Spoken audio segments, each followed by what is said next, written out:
Meanwhile, we are back to the business of discussing and dealing with King Ahab, and more to the point, the prophet Elijah. We have been discussing the life of Elijah, and we are now to this quintessential event in the life of this great man. This is a story, as was read to you, that I'm sure you are familiar with, and if this was read to you for the very first time, I'd say you're probably one of the few people yet to know the Bible who haven't heard this event. This has become a touchstone event in not only the Old Testament, but also in Elijah's life, and certainly in the life of Israel. This was a deciding and defining moment when Israel was going to go one way or the other. She was either going to squander her life before God and disappear off the face of the earth, or she was going to turn back. This was a turning point. And so this moment of this event, as we'll walk through it together, also has some lessons for us, needless to say. I want to just begin by pointing out something interesting in the midst of this context on Mount Carmel that Elijah sets up. That we read in Deuteronomy 6:16 that God himself has declared that he should not be put to the test. Moses says, "You shall not put the Lord your God to the test as you tested him at Massah." Now that's an event that we'll not get into, what took place at Massah. They were thirsty and all the rest, and they were looking for water, but God himself, do not test me. Now along comes Elijah, and he puts God to a test.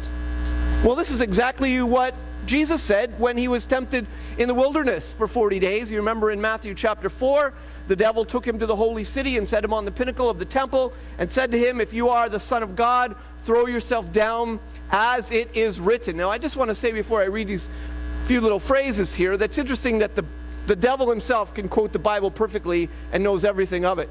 That says something about what head knowledge really means, and knowledge of Scripture, even theology, really has to do with your actual walk with God. He will command his angels concerning you, and it also says, on their hands they will bear you up, lest you strike your foot against a stone. So the devil points out Scripture to Jesus. Throw yourself down here if you're God. Let me put you to the test. You know the Bible. Nothing's going to happen to you. You're going to float to the earth if you're really God. Jesus said to him, "Again it is written, you shall not put the Lord your God to the test." And he's quoting the Deuteronomy passage that I just read to you. So how is it that it's okay for Elijah to come along and decide, in essence, to put God to the test? What is this about? Well, there is a right way to test God. There is a wrong way to test God. And in the passages that we've been looking at, in the example, do not test God as you did at Massah, and as the evil one is doing here before Jesus, he is calling on God to prove himself for my own satisfaction. The only way I'm going to believe you is if you meet my criteria. You've got to live up to my checklist of what I expect you to look like, and if you don't meet my criteria, then don't expect me to believe you. We hear this kind of rhetoric from skeptics and atheists all the time. God doesn't meet my standard. This is not what I would expect. If I ran the world, it would look different. Because of this and this and this and this, it doesn't meet my criteria, I'm not going to believe in God. If he's going to do what I ask, I'll believe in him. That is how people test God in a wrong way. God is never under obligation to us. God is never at any position to have to please our own fleshly hearts. Jesus found the very same thing when he performed miracles. You might remember the story, and I'm sure you do if you were in Sunday school 3 weeks in a row. He fed 5,000 people with just some bread and some fish. Just a little handful of food, and he distributed it, and every time he went back for more bread and broke off another piece and threw it in the basket, he'd go back and there was always bread in his hand, and they watched this happen. The people wanted food, so they followed Jesus around the lake to meet him, and they come and confront him. "We want you to do another one. That was really good. What else can you do for us?" And they start a little conversation. And in the middle of this, John chapter 6, right out of the context, I'm just pulling these verses out. "Therefore they said to him," the crowd talking to Jesus, "What shall you do so that we may work the works of God?" What are you going to do to show us that we can do this? Jesus answered them and said, "This is the work of God, that you believe in him whom he has sent."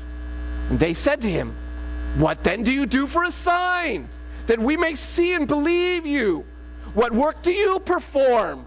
Here's a test. You want us to believe in you? You want us to do that work of believing? All right, we'll stand here. You do something cool. And if we like it, we'll believe in you. And only if we like what you did. They just ate the food from the miracle that Jesus had performed, and that wasn't enough.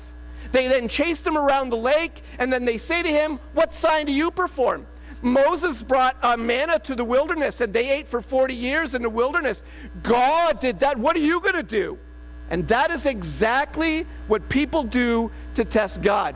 You need to meet my criteria, and the arrogance of the human heart rises up before a holy and majestic God who needs to submit himself to nobody and no one, who has given all the evidence that he would possibly want you to know, and you refuse to receive that evidence, and so you make your own list. And God says, I'm not dealing with you. Carry on your way. I'm not responding to you. And that is the response when God says, do not put me to the test. And so we come to another situation where a test, actually God responds. Why? Because that's not their attitude. That's not their heart. That's not the situation. They are actually wondering, seeking, curious, are you really the true God? And let it be said before we go any further into this text that ultimately if your heart is open, if you're genuinely seeking, you truly want to know, God, do you exist? And your heart is actually asking an honest question, he'll answer you. And you can test him in that way. And he will show his truth to your heart. But not if you want to go on your own arrogant path. And so we have this example in 1 Kings chapter 18. Ahab saw Elijah. It's a long text, as I've already been told this morning, so we need to move relatively quickly through it. And Ahab saw Elijah. Ahab said to him, is it you, you troubler of Israel? Oh, it is so interesting how it is.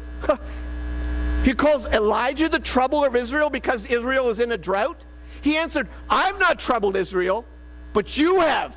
Yeah, you have. Why? Because you and your father's house, because you've abandoned the commandments of the Lord and followed the Baals, the Baals. Just a reminder, a simple thing, but in Hebrew, every letter is pronounced. And so even though in English we want to shove those two A's together, technically you would pronounce both A's. So it's Baal, Baal, however you want to do it. Baal, we say oftentimes. Who cares? The point is, remains, there's a number of pronunciations you can pull out of a simple four-letter word. You have abandoned them and followed the Baals. And so this is just a representation, of course. The Baal was the pagan gods, the god of the land. It's interesting how it is that arrogant people want to rail against God. God is the cause of these troubles. If the Christians in the world weren't the way they were, we just have peace in this world. It's never about them. It's always about the righteous ones. And by the way, if you want to stand for truth, you'll always be seen, or often be seen, as a troublemaker at some point. You're the one who's causing the trouble because you want to stand up and say that we need to do this by the books, that you need to show some integrity, that we shouldn't lie and fudge and keep this from our boss. You want to get us all in trouble, and you want to do what's right, you become the troublemaker. Interesting how things turn so quickly. So Ahab sees Elijah. You're the troubler. Elijah says, therefore send and gather all Israel to me at Mount Carmel, and the 450 prophets of Baal, the 400 prophets of Asherah, or Ashura, some people say. This is another, they're kind of kissing cousins, Baal and Asherah. I'm not sure they're husband and wife. People say they are. They're all just paganism, pagan gods of the ancient Near East. 400 prophets of Asherah who eat at Jezebel's table. Jezebel, of course, is pointed out because she's the one who brought these Baals and Asherah into the land of Israel. So Ahab sent all the people of Israel and gathered the prophets together at Mount Carmel. We're not sure exactly why Mount Carmel per se. It doesn't really matter, but it is an interesting point to use this as a means of this demonstration that Elijah had in mind. Mount Carmel is not so much a mount as it is a ridge. I don't know if you can see the little point where it says, of course, Mount Carmel, and then there is a long ridge that goes along. And Mount Carmel is not so much as we think of a mountain, a sharp, snowy peak. It's actually a long, much more longer, flat, gigantic hill. It is technically a mountain because of its size, but it's really more of just a really tall hill with a very flat top for the most part.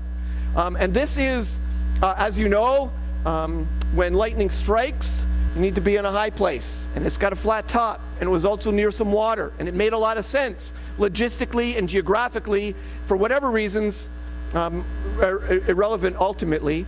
By the way, the event that takes place on this mount has been commemorated by this statue that's up on top of Mount Carmel, and you can't maybe just see what Elijah is doing with his little sword or his bent little thing, whatever that is in his hand. It looks like it needs some work in a forge. But he's destroying and doing away with the prophets of Baal, as we'll see later in the event. At any rate, by the way, people argue that this is in the wrong place because it's so far, the thing is long, and it's so far away from the Mediterranean that there would be no way, it would be a huge event to get water to this spot. Who cares? I don't know why I'm telling you this, only just so you can be ready to win Trivial Pursuit when that question comes up. I'm just pointing that out. So back to the text, let's get back to what we're here about. Verse 21, 1 Kings 18. Elijah came near to all the people and said, "How long will you go limping between two different opinions?" And now we see the problem. This word limping is actually a very accurate, clear, wooden, if you will, translation of that Hebrew word. Sometimes we have different translations that say it a different way, but this is actually the subtlety, the nuance of the original. It actually has the idea of you having one foot on one side, and then you're not sure your foot should stay there, so you bounce your foot to the other side. And nobody walks with that way, but that's kind of the image that he uses. You're limping between two opinions. Over here, you believe in God. Yeah, but Jehovah and everybody's going over here. I think it's Baal. I think we should serve Baal. Yeah, but maybe we shouldn't let go of our ancestors. Maybe it's this. Yeah, we should. Yeah, but and we're in the middle of a drought and we need rain. It's Baal. And they're hopping back and forth, and that is the image, the very language that he uses to describe what they're doing emotionally or spiritually. This is the same position that people find themselves in with God. They want to hedge their bets. They want to believe in God. They want to hold on to some measure of faith just in case there's some reality to it. But at the end of the day, yeah, but I want to hop over here into this camp. I see what the world's got for me. I'm not really sure, that this whole God thing is real. These scientists talk a good talk. Yeah, but what happens if you die and you really find out you're wrong? Yeah, but. And they play this game. People do this all the time, and this is just a natural response of the human heart. There may be people in this very room who are playing this game. You may be even doing this with your own Christian faith.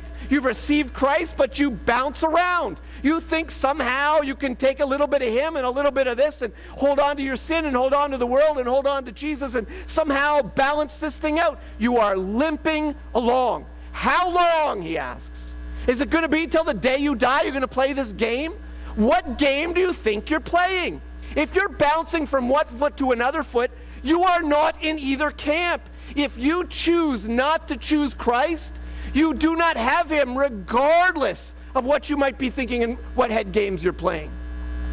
How long will you go limping between two different opinions? If the Lord is God, follow him.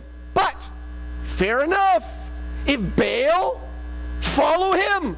For crying out loud, find the truth and pursue the truth. Stop playing games with yourself.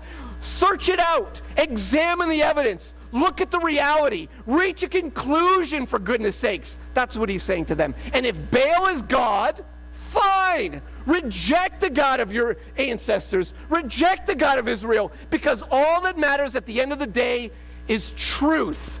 And if I can just say that to you, that is all I'm interested in, as much as my heart wanders and wavers, and even in that statement in itself. But that's all we pursue in this. I'm not interested in pushing some religion down your throat, get you to believe in my God, get you to believe the God of the Bible just because the Bible says blah, blah, blah. This is not about pushing religion at people. It's about what I believe is truth. What is truth? It is a description of reality. God is ultimate reality. These are philosophical issues. These are not scientific issues. You want to examine them for yourself, you will come to the conclusion what truth really is. I have reached my conclusion. Some of you have reached your conclusion. We're here together to celebrate and to worship that one conclusion of the one true God.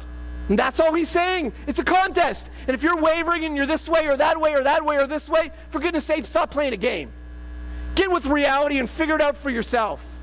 And the people did not answer him a word. Do you remember being in math class in high school and the teacher would put some equation on the board and you had no idea what he was writing down, all numbers, letters, and whatever. And then he says, okay, and who's got an answer? And that's the moment you need to know if your shoes are tied or not. Don't make eye contact. Don't make eye contact. Don't make eye contact. I need to check my pencil case and make sure I have everything I need. Any excuse, keep your head down, keep your head down. Don't say a word. That's what they've done. They don't know what to say. They don't have an answer.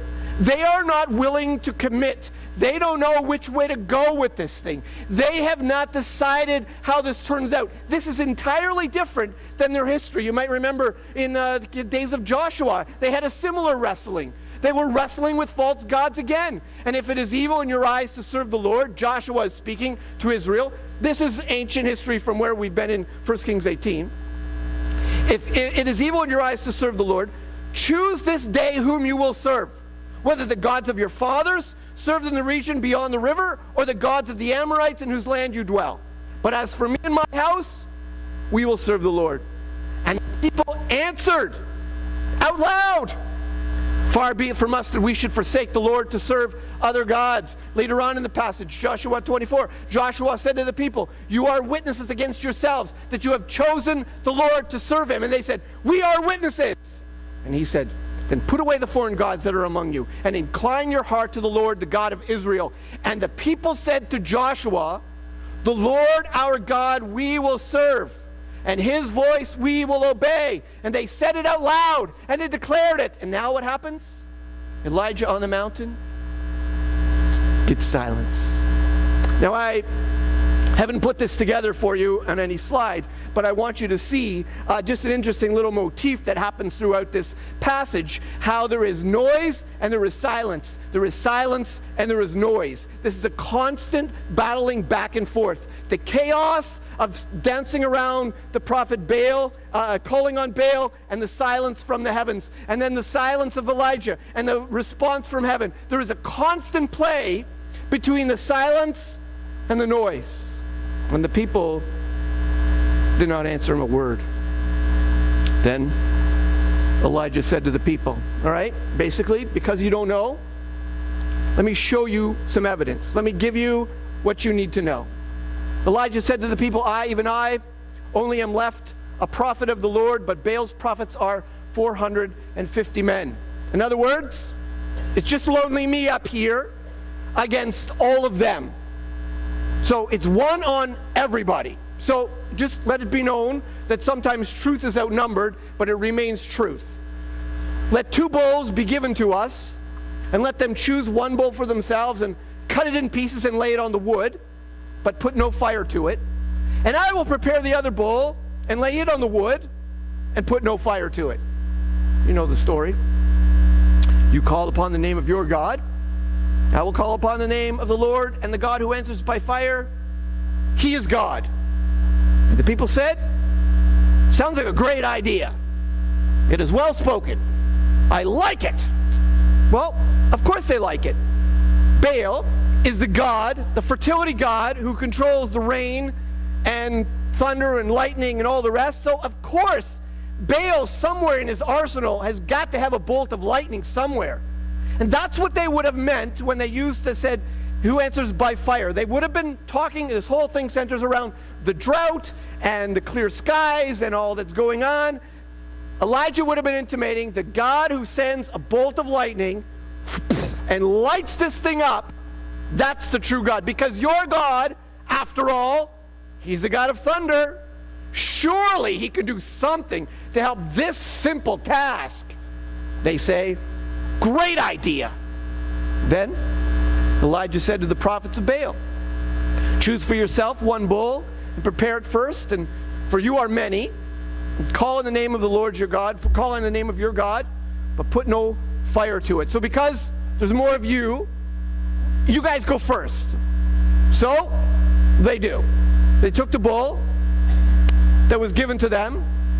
They prepared it and called on the name of Baal from morning until noon, saying, "Oh, Baal, answer us." But there was no voice, and no one answered. And they limped around the altar that they had made. See that word? The author is intentionally throwing these words, using them over again, to give us that very same picture. These people are nothing but bouncing around from one foot to the other foot, just as they are between Jehovah and this false god, or so-called God. And so they're doing what they can. They're calling on him from morning until noon. So what if that starts at 9 o'clock? That's 3 hours. I don't know how your voice feels after yelling for 3 hours in the hot sun and all that's going on and everything that's happening. I don't see this as being a lot of fun. But these people are convinced that they need to do this. So around noon, don't you love sarcasm? Sarcasm is awesome. At noon, Elijah mocked them. Our son, our youngest, has a little sarcastic streak to him. He's actually really funny with the sarcasm. And one year for, I think, Christmas, we gave him one of the little things. It was a little plaque that said, "Member of the National Sarcasm Society." And on the bottom it says, "Like, we need your support." And he hung that in his room. I think he took it to college with him. I'm not sure why I'm telling you that, except that we're good sarcasm makers in the Deane residence. And this is awesome right here. This meets my standard, if I can just say. So Elijah mocked them. By the way, this says something. He's not making fun. He's just pointing out to them, and he's chiding them. There is something about righteous, if I can say this, righteous mocking. There is nothing wrong with chiding those who think they're right, and not in a mean way. Clearly, your own heart needs to guide you in this. But there's a place for some measure of recognizing, they're wrong. At noon, Elijah mocked them, saying, "Cry aloud, for he is a god." So you're not being loud enough, he says. Either he's amusing himself, he's got the remote in his hand, and he's got the Netflix going online, or whatever's happening, and he's caught up in some YouTube thing happening, and he's not paying attention. He's put down the Xbox. Either he's musing or he's relieving himself. That could take a while. Or he's on a journey. Maybe he's gone somewhere and now he's not in his office, and you're calling his number, the phone is ringing, but he's not there. Or perhaps he's asleep and must be awakened. So they take on this chiding. They hear the mocking, and they decide it's time to get serious. And they cried aloud.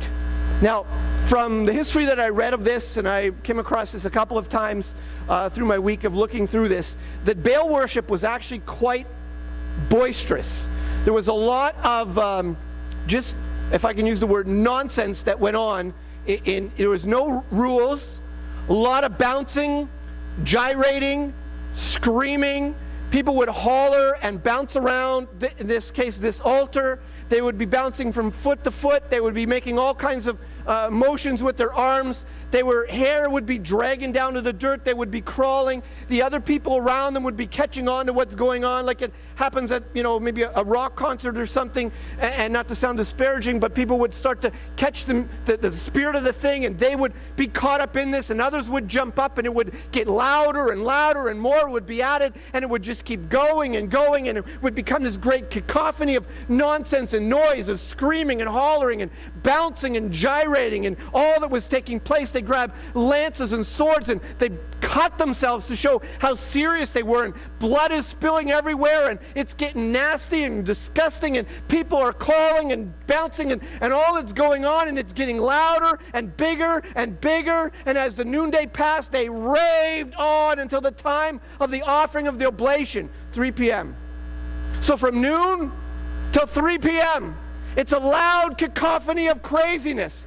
doing all they can to get Baal's attention. And listen to the way the writer announces this. But there was no voice.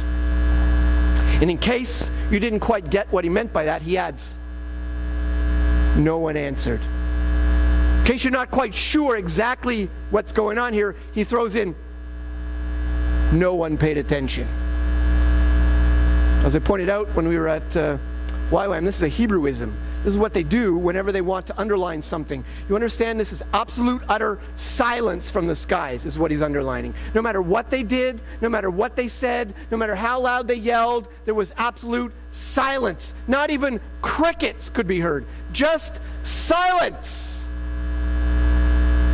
Can I just say, if you're looking for the true God, and you want to call in the true God, you will not find silence. Some of you know this from your own experience. If you are genuinely looking for Him, with a heart that is actually seeking Him with real questions, with genuinely wanting to know the answers, what is truth? Are you truth? Are you real? Where do I find you? What are the answers? Is there meaning in life? And your heart is looking for answers, and you're actually looking for truth. When you find silence, you're chasing down the wrong avenue. You can bounce yourself from one place to another looking for meaning, and when your heart is still finding silence, and your voice is still screaming in your spirit for looking for answers and looking for something to feed your soul, and all you've got is silence. Everywhere you go and everywhere you look at, they seem to not have the answer. And you think it's over here in wealth and power and excitement, and you see what's going on in Hollywood, and you think, that's what I need. I need to be famous and rich and get my face on YouTube and whatever it takes. That's what I need. And you get there and you find your heart is still screaming and there's no answers. It's silent because you're chasing down all the gods of this world. But when you look for the one true God, He answers. Then Elijah said to all the people, come near to me.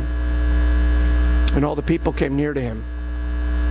And he repaired the altar of the Lord that had been thrown down. Wow, that's a sad moment. This is how much they cared about their God. Whatever altar had been on that mountain, whatever had been used for, it had fallen apart. It had been there for so long and nobody used it, it didn't mean anything, and he had to stop and put this altar back together. Can I just tell you, that's where it begins for anybody who wants to know the true God. You're going to have to be ready to prepare your own altar. You're going to have to be ready to tear down whatever needs to be taken down and to repair whatever needs to be repaired, and what has been thrown down and what you have thrown off. 1 Kings 18 verse 31. Elijah took 12 stones according to the number of the tribes of the sons of Jacob, to whom the word of the Lord came, saying, Israel shall be your name. And with the stones he built an altar in the name of the Lord.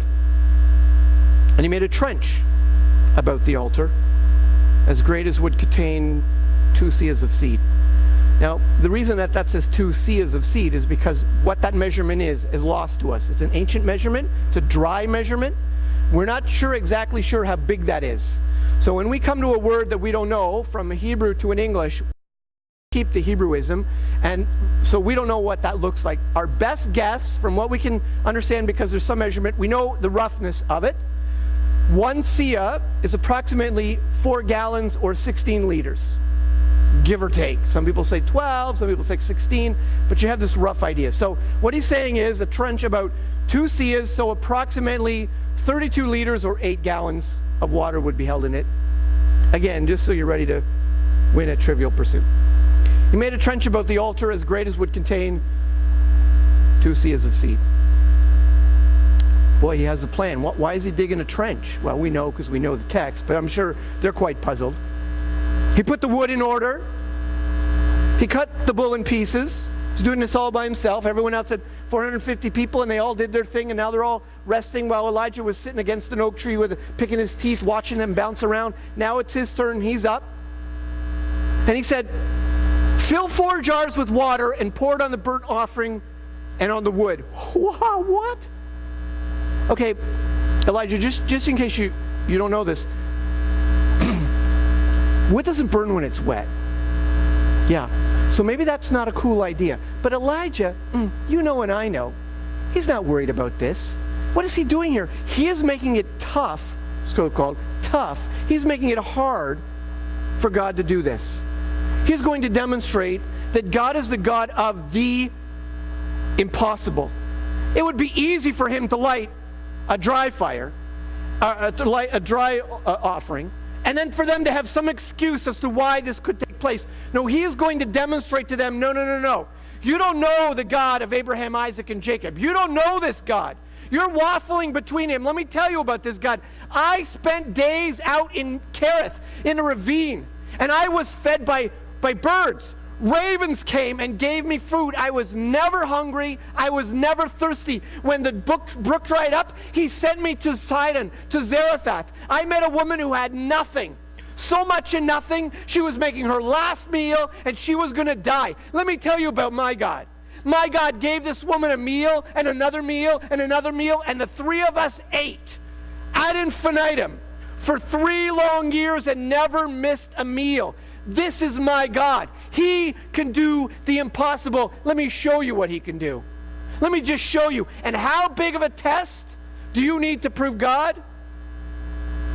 Fill 4 jars with water and pour it on the burnt offering and on the wood.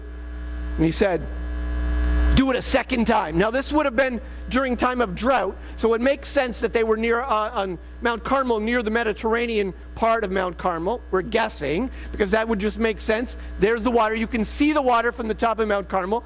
Go down the hill, if you will, get some water, bring it up here. Do it a second time, 4 jars. Did it once. 4 jars a second time. 4 jars, he said, and do it a third time. So that's 12 jars. Some people like to make a thing out of that. 12 stones of Israel, 12 jars of water. I don't know. All I can tell you this, it was wet. And they did it a third time. Verse 35. It was so wet, just so you're clear, the water ran around the altar and filled the trench also with water. So this thing is soaked. You know the story, don't you love the ending? And at the time of the offering, of the oblation, that's just a sacrifice, strange word, but it means time of the sacrifice. Elijah the prophet came near and said, now remember the contrast. Here we've had the prophets of Baal, so-called praying to Baal, 450 of them, bouncing, gyrating, screaming, hollering, cutting themselves, doing all they can to get Baal's attention, the loud cacophony of noise. And now here's one man and one voice. And I like to think in my own imagination, he was one of those quiet prayers. Do you know those kind of people? And you ask somebody to pray in a public meeting, and they're just a quiet prayer. And now you're like listening in and leaning in. What's he saying? I'm not sure I could quite catch everything. That's how I see this.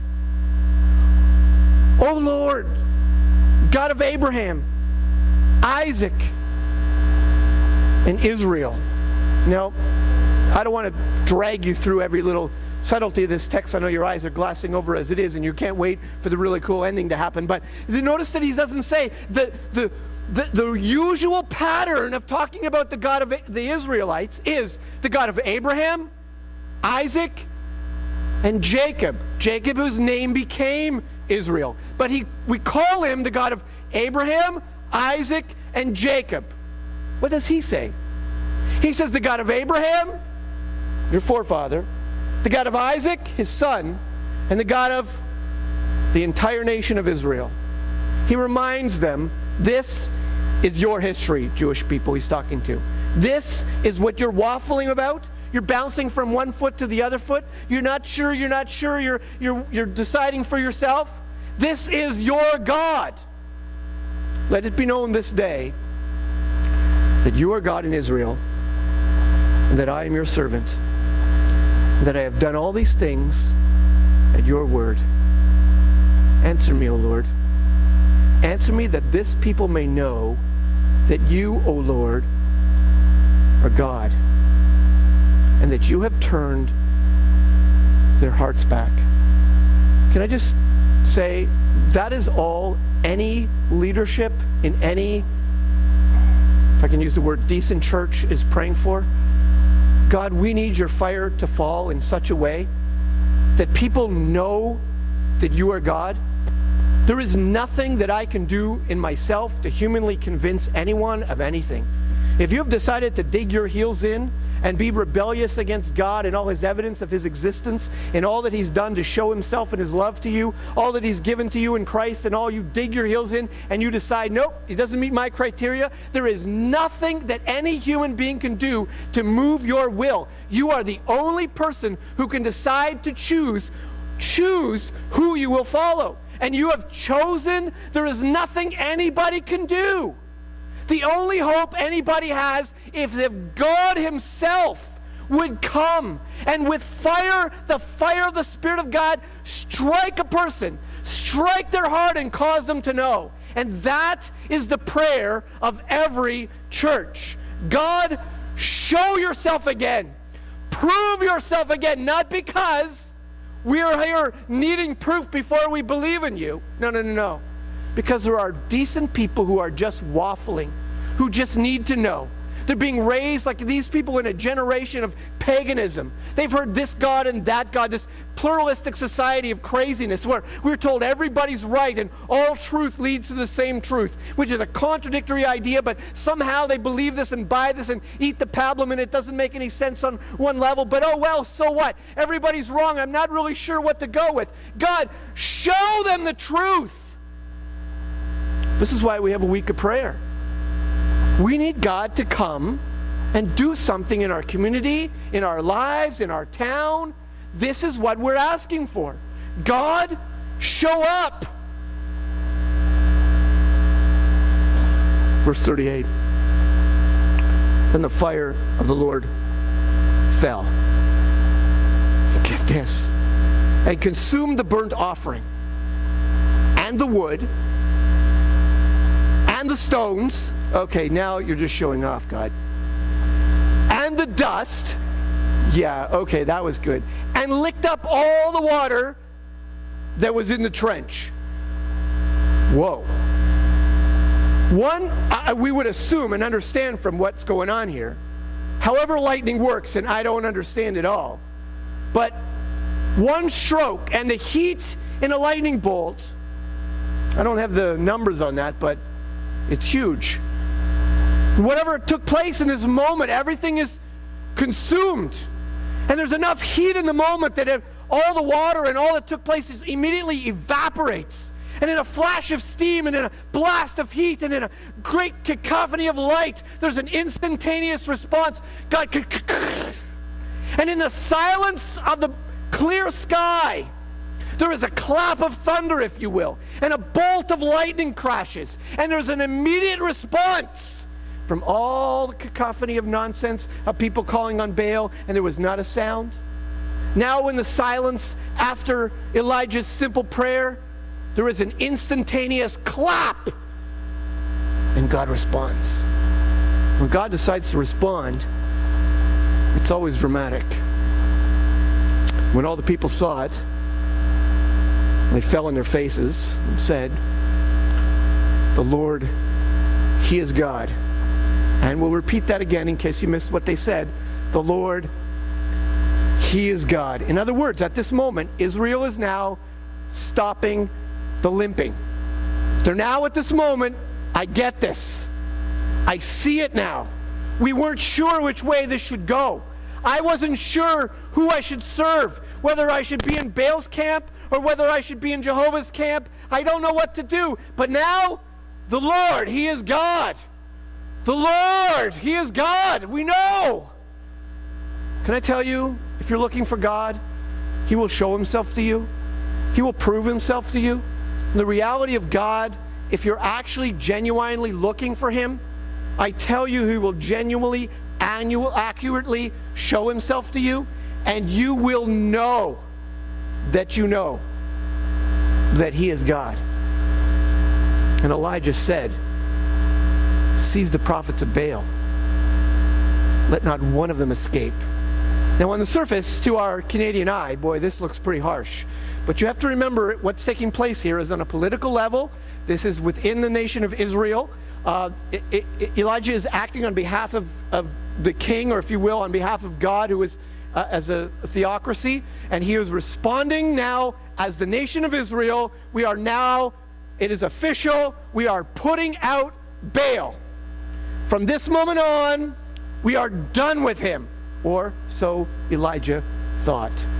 And as the narrative continues to unfold even into 2 Kings, we see that they continue to wrestle. And this is part of the reason that Elijah goes into his depths of despair. Because as far as Elijah is concerned, this is the turning point. This is the beginning of the end. This is it. It's over. We're done with him. Can I just tell you something? It's the same truth for us as it is for them. They seized them, and Elijah brought them down to the brook Kishon and slaughtered them there. Can I just tell you, you're going to have to do some slaughtering if you want to serve God. You're going to have to do some slaughtering. Don't think I'm talking in any physical, political kind of way. Don't get weird on me here. But you're going to have to deal with the gods of your own life. You're going to have to go to your, what is it that you love, that you're waffling back and forth? Yeah, I love God and I should serve him, but, you know, the world's really got some stuff for me. Choose this day who is God. Stop playing games with him. Stop fooling around with him. Stop messing around like you've got some, it's okay to play two-minded, double-mindedness. You're going to have to go to your whatever it is, your DVD collection, if that's what you love. You're going to have to go to your computer if that's what's distracting you. You've got to go to your whatever it takes. You've got to slaughter this thing. You've got to destroy that relationship. You've got to tear down your gods. You've got to take them out to the valley of Kishon. You've got to put them to death, because they will always lure you back. Deal with them. Excise them. When cancer comes, they don't pat you on the head and give you a cough drop. They go in and they do serious work. It's got to be removed. All of it. Why? Because one cell can change everything. And so they go to every length to remove everything they can. And that is exactly the principle of us before God. Any false god we know is constantly a lure, tantalizes our hearts, plays with our minds, gets us dancing back and forth. Maybe I'm not so sure. Maybe it's not such a big deal. Maybe God really isn't so holy. Maybe I can hold on to my sin. Maybe I can live in sin. Maybe I don't really need God the way I thought I did. And suddenly you're off down your own path. Choose this day. And know this, that when you come to serve God, it requires the death, the slaughter of all of those things. It's not a game. This is the life of Elijah. Can we pray?